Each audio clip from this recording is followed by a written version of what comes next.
Olá, meus queridos, sejam bem-vindos diretamente de Dois Córregos, interior de São Paulo. Eu, André Massolini, peço licença para falar com você. Lembrando que aqui embaixo, na descrição do vídeo, tem as informações dos atendimentos que eu faço, tem as informações dos meus livros Dor de Amor Tem Jeito, Teu Amor Próprio Te Salvou, que vão te auxiliar neste processo do autoconhecimento. Vamos então ao e-mail longo. Esse é para quem gosta de e-mail longo, dela que diz assim: Olá, André, tudo bem? Tudo ótimo. Bom, primeiramente gostaria de lhe agradecer pelo seu trabalho. Assisto todos os seus vídeos, amo ouvir seus conselhos. Muito obrigado. Vou contar a história desde o início para clarificar bem. Espero que não se importe, pois ela é meio longa. Eu tenho 18 anos, nunca tive namorado, só beijei uma vez e já faz 3 anos. Isso porque eu escolhi esperar a pessoa certa, porque não gosto de me entregar ao primeiro que aparece. Gosto de conhecer bem a pessoa antes de ter qualquer coisa com ela. Meus pais sempre foram, e ainda são, bastante rígidos, digamos assim. Isso porque 99% das mulheres da minha família se casaram cedo demais. Tiveram filhos na adolescência e muitos problemas de casamento. Divórcios, traições, problemas financeiros e por aí vai. Inclusive, o casamento dos meus pais foi um casamento extremamente complicado. Eles brigavam todos os dias, cometiam traições várias vezes, e isso meio que ficou na minha mente. Desde pequena, sempre soube que queria ter uma vida diferente da deles, que queria fazer diferente. Decidi que iria sempre focar no meu crescimento pessoal, buscar sempre estudar muito, trabalhar muito, se cuidar muito, e isso tem sido incrível. Então, meus pais nunca deixaram eu namorar na minha adolescência, e isso foi bom por um lado. Meu pai possui um certo medo que eu cometa os meus erros, não, deve ser os mesmos erros, né?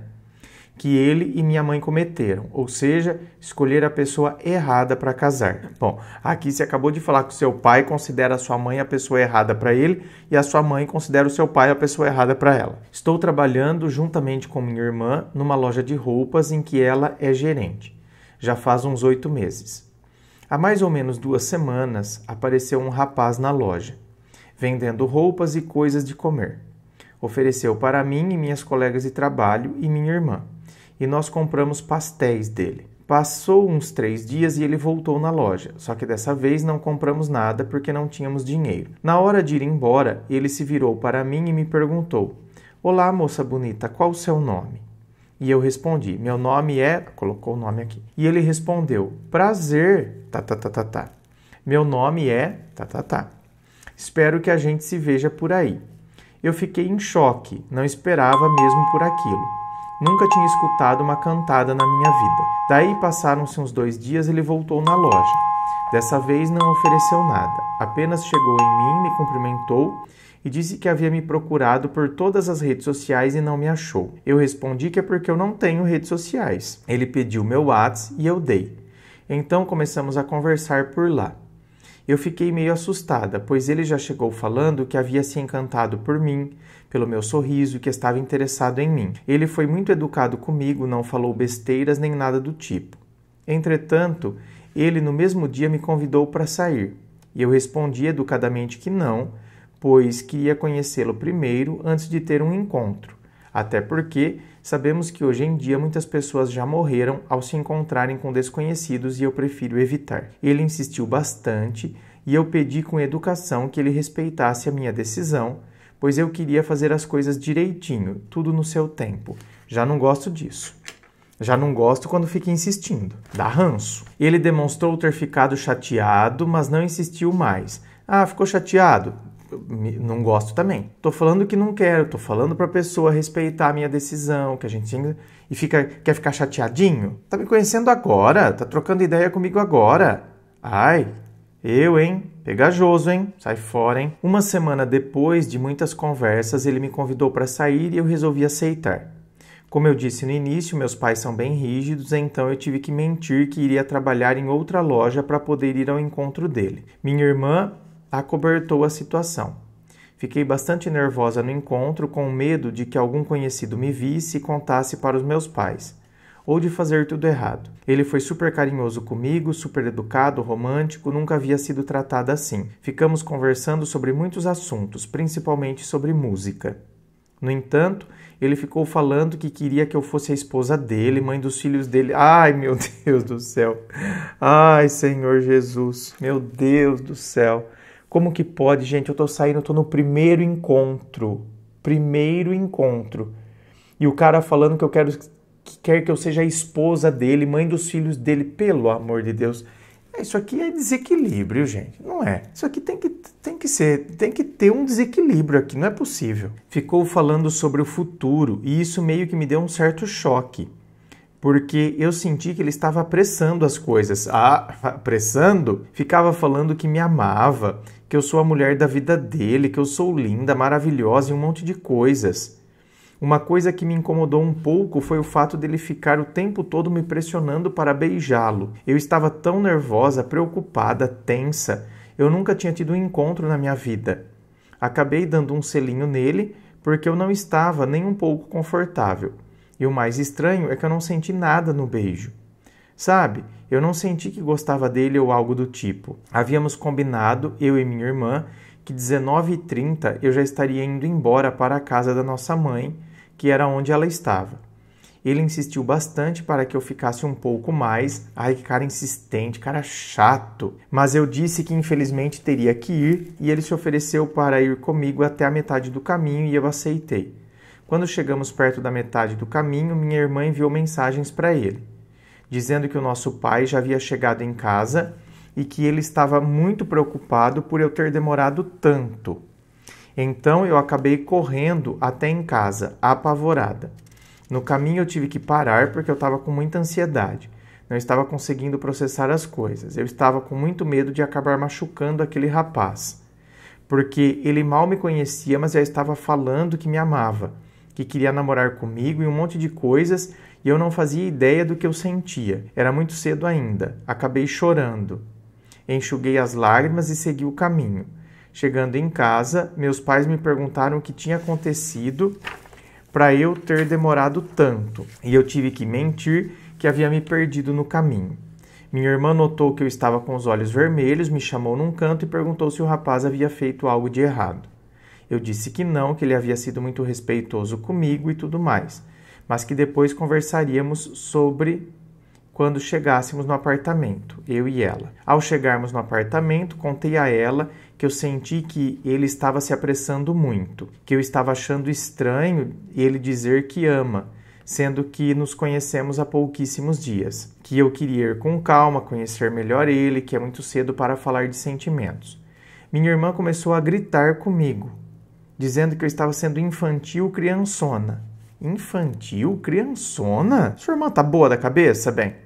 Não deve estar, né? Então, para ter começado a gritar, não deve estar boa da cabeça. Ela disse, você queria o quê? Que ele te levasse para casa dele e te comesse? Nossa, que vocabulário também, não? Eu tô achando que é isso que você queria. Não, a sua irmã não tá batendo bem mesmo. Porque, veja bem, você queria que ele te levasse para casa dele, É isso que você queria? Gente, não faz sentido. Não, querida, eu não queria isso. Mas também não quero o cara falando que me ama, que quer casar comigo e que me vê como sendo mãe dos filhos dele. Meu Deus do céu, você tá boa, bem? Você devia perguntar, você tá boa, bem? Você tá entendendo o que eu tô te falando? Ou você tá com algum problema cognitivo? Porque deve estar, não é possível. E eu disse, não, claro que não. Somente acho que devemos ir com calma. Senão vamos acabar nos iludindo. É muito cedo para dizer que se ama. Nós não nos conhecemos direito ainda. Ela seguiu gritando comigo e ficou ainda mais brava quando eu disse que dei um selinho nele. Que? Um selinho? Você não é minha irmã mesmo. O cara te leva para tomar sorvete e você retribui com um selinho? Por favor, né? Não, tem essa ainda. Levou tomar um sorvete. Tá, e para pagar o sorvete, que custou aí R$10, para pagar o sorvete eu tenho que fazer o quê, man?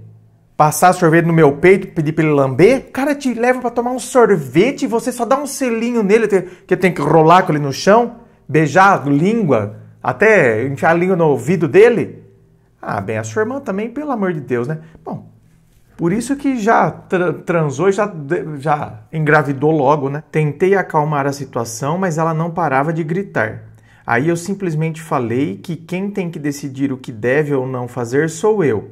e que ela não deve se meter na minha vida. Fez bem, né? Precisava dar uma entubada nela mesmo. No outro dia, umas 8h30 da manhã, eu ainda estava acordando, porém eu estava deitado na cama. Até que escutei uma conversa dela com a babá da filha dela. Minha irmã dizia: criança, não dá para namorar mesmo. Você acredita que ela falou que o rapaz estava se apressando demais? Só porque ele falou em namorar, morar junto, casar. Ah, só porque ele falou isso. Não, você acredita que ela falou que ele estava apressando só porque ele falou de casar? Não, gente. Sério, é inacreditável. Ela queria o quê? Provavelmente que ele comesse ela e a largasse. Gente, não faz sentido. A sua irmã não... Ah, não. Deus me livre, vai. Uma irmã dessa também? Ai, sai fora. Eu fiquei com tanta raiva, a vontade que eu tinha era de me levantar da cama e discutir feio com ela, mas resolvi me acalmar. Algumas horas depois eu desci na loja e a minha irmã estava no caixa. Junto de nós estava uma moça que trabalha junto com a gente. Minha irmã começou a tocar no assunto do encontro, na frente da nossa colega. Sua irmã é recalcada, né? Ela tá com inveja que o cara te chamou para sair. Ela disse que eu havia sido muito irresponsável, que se eu não tivesse aparecido em 5 minutos, ela teria chamado a polícia para ir atrás de mim e que iria contar para os nossos pais que eu estava saindo com alguém. Nessa hora, eu só baixei a cabeça e fiquei na minha para evitar uma discussão. E ela falou: "Que? Tás brava? Podes ficar se quiseres, ou então eu ligo para o pai agora mesmo e conto onde estavas ontem." Aquilo me deu tanta raiva que eu não aguentei e falei: "Tá bom, podes falar. Ou melhor, eu ligo hoje mesmo para ele e conto." E ela disse: "Ah, é? Deixa que eu ligo para ele e falo tudo." Ela ligou para o nosso pai e disse para ele ligar para ela ao meio-dia, que ela tinha algo para contar para ele. Depois que ela desligou o telefone, ela começou a gritar na frente da nossa colega de trabalho, dizendo que eu estava sendo infantil por ficar brava, que a única coisa que ela estava fazendo é o papel de irmã mais velha. Não, está fazendo papel de idiota mesmo, né? Uma jumenta, que não consegue entender o básico. Uma jumenta. E essa jumentice só pode ser explicada por inveja. Para a pessoa ficar com tanta raiva e buscar razões para te xingar, para ficar brava, para gritar. Então, assim, impossível que ela não estava entendendo. A jumentice, na verdade, é uma manifestação da inveja. A sua irmã tem inveja de você, porque você é responsável, porque você quer ter uma coisa legal, porque você, olhando inclusive para a história dela, não quer reproduzir na sua vida o que ela fez com a vida dela, e ela, vendo que você vai ser o inverso dela, que ela enfiou a vidinha dela no meio do toba, então agora ela tem inveja e raiva de você. Eu disse a ela: "Eu sei, mas não precisava tocar num assunto meu na frente dos outros. Isso se pode se resolver em outro lugar, não num local de trabalho. E outra coisa, isso já aconteceu, já passou. Eu errei? Sim, realmente demorei no caminho, mas você sabe que é longe. Isso não vai acontecer novamente." Falando isso, consegui acalmar a situação e fazer ela ficar na dela. Enfim, André, voltando ao assunto sobre o rapaz. No encontro eu senti que somos bem diferentes, sabe? Não estou dizendo que eu sou melhor que ele ou algo do tipo, mas sim que pensamos diferente. Que nem eu disse no início. Eu senti que ele está se apressando muito. Ele já chegou falando que me ama, que quer namorar comigo, que quer morar junto comigo, sendo que só nos conhecemos há uma semana. E também tem uma questão que eu tenho até vergonha de falar. Não quero que você me veja como uma pessoa superficial ou algo do tipo. Mas eu não achei ele atraente fisicamente, sabe? Minha querida, e onde já se viu achar que isso aqui é ser uma pessoa superficial? Gente, isso aqui é o básico, anjo, isso aqui é o básico. Num primeiro momento, o que nos atrai é o físico. E não sejamos hipócritas. Se estivermos numa balada, por exemplo, né? Aí a gente tá lá, dançando na balada. E aí você olha e vê uma pessoa que te chama atenção. Por que essa pessoa te chamou atenção? Porque ela é o tipo que te atrai fisicamente. Por isso que aquela pessoa te chamou atenção. Porque você não sabe quem a pessoa é. Você não sabe o conteúdo que a pessoa tem. Então, num primeiro momento, o que nos chama atenção? É o físico. Nos atraímos ou não. Então, não tem nada de superficial aqui. Eu não achei ele atraente fisicamente. Não é o meu tipo. Ele pode ser o tipo da Regina, da Roberta, entendeu? Da Zigmunda, mas não é o meu. Apesar dele ser muito gentil comigo, mas não senti aquela atração física, não acho atraente. O que eu faço? Será que eu dou uma chance? Óbvio que não, anjo. Ainda mais um cara desse jeito, que fala que ama, que você quer te ver como a esposa dele, a mãe dos filhos dele, já quer morar junto. Ai, pelo amor de Deus. E ainda esse detalhe, que eu não sinto atração física. Olha, se ele fosse um deus grego, Eros, o deus do amor, tivesse aqui, se materializado na minha frente. Meu Deus, aquele Deus muito bonito, não é? Nossa, maravilhoso. O ser mais bonito do planeta se materializou aqui. Então me sinto muito atraída por ele. Mas ele viesse com esse papinho, eu te amo. Ai, vejo você como minha esposa, a mãe dos meus filhos. Eu já perdi interesse na hora. Então, quer dizer, um comportamento desse é assustador. Então, já seria motivo para eu perder o interesse. Agora, além dele ter um comportamento assustador, nem atração física eu tenho por ele. Então, vou dar chance. Gina, será que eu me afasto? Não quero magoá-lo. Querida, você não tem culpa se o cara tem um certo desequilíbrio. Gente, a gente não pode se culpar pelo desequilíbrio do outro. Se o outro projetou um monte de coisa em cima de mim, se o outro... O problema é dele. Isso, só para finalizar aqui, eu vou citar um exemplo meu. Isso aconteceu em 2005. Ou seja, exatamente 20 anos atrás. Em 2005, logo que eu voltei a morar em Dois Córregos, um jovem daqui, ele tinha seus 18 aninhos na época. Eu, quando voltei a morar aqui, eu acho que eu deveria estar com 26, 25. Então não era tanta diferença de idade, né? Ele com 18, eu aí com os meus... Não, tava com 27 eu tava, quando eu voltei a morar aqui, 27. Nossa, ele mandava recado pras amigas, que ele queria ficar comigo, que ele não sei o quê, mas ele não era o tipo que me atraía. Não era. E ficava. Porém, um dia, estávamos numa festa, e aí eu estava um pouco bêbado, e aí, sabe aquela coisa dos amigos, fica com ele, Pum, fiquei, bem. Fiquei, bobeira de festa, de você tá bêbado, fiquei. E aí, meu bem, esse cara ficou atrás, e eu fui despistando, fui falando que não ia rolar, que não sei o quê. Meu bem, você acredita que o cara tatuou meu nome no braço dele? Em japonês, mas tatuou, era o meu nome. Tava lá, em japonês, mas era o meu nominho que tava lá. E aí, o que aconteceu? Quando eu falei pra ele que eu não queria mesmo, que não ia rolar, ele mandou um e-mail descendo a lenha em mim. Mas ele recebeu a resposta também, viu? Recebeu. Uma resposta. Querido, se você projetou essas coisas em cima de mim, o problema é seu. Porque até tatuagem com seu nome eu fiz, porque você é tonto. Pra mim, uma pessoa que tatua o nome da outra já é meio biruleibe. Ainda, eu beijei ele uma vez e o cara tatua o meu nome em japonês no braço dele? O problema é seu, querido. Então, quer dizer, eu não quero magoá-lo. Querido, se ele projetou, se ele me vê como esposa, o problema é dele. Você projetou isso nele? Pelo contrário, você falou, nossa, vamos com calma, a gente se conhece. Então, eu fiz isso. Eu que fiz com que ele projetasse todas essas coisas, que ele criasse toda essa ilusão. Fui eu que fiz isso? Não foi. Não fui eu. Foi ele. Então, o problema é dele. Se ele vai ficar magoadinho, não sei o quê, é porque ele é desequilibrado. E ele que criou esse monte de coisa na cabeça dele. Ele criou. Então, ele criou a mágoa. Ele criou o sofrimento que ele vai ter agora. Não foi você. Então para com isso. Senão eu começo a querer ficar com alguém porque eu não quero magoá-lo, sendo que foi ele que criou esse monte, essa pataquada toda aí. Não, meu bem.